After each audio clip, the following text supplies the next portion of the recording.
1 2 3 law class with Kabir में आपका एक बार फिर से स्वागत है। LLB first semester most important question series में आज हम बात कर रहे हैं इंडियन कॉन्स्टिट्यूशन की। और यहां पर एक शॉर्ट क्वेश्चन जो मैं आपको भी समझाने वाला हूं, बहुत ही इंपॉर्टेंट है और ये आने वाली परीक्षा में जरूर आने वाला है।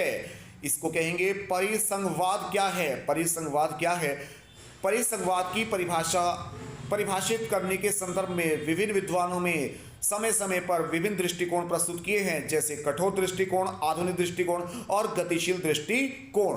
तो पहले इसको समझ लेते हैं भाई साहब, ये परिसंघवाद है क्या?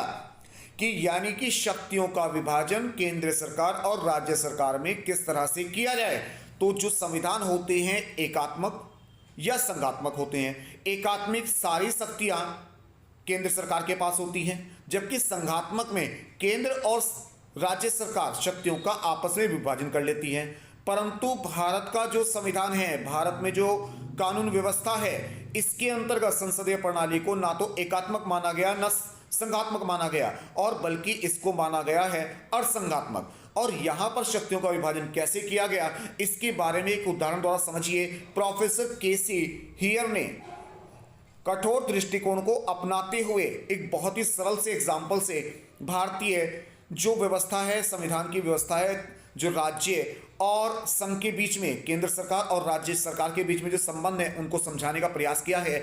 इन्होंने कहा कि जैसे रेलगाड़ी के डिब्बे रेलगाड़ी से जुड़े होते हैं और उसके पीछे पीछे ही चलते हैं, परंतु देखा जाए तो हर डब्बे का अपना एक अलग अस्तित्व होता है। इसी प्रकार से भारत का जो संविधान है, उसमें केंद्र और राज्य सरकार में शक्तियों को विभाजन इस प्रकार से किया गया है कि कुछ कार्यों को राज्य सरकार अपने अनुसार संचालित करती है, अपने हिसाब से नियम बना सकती है।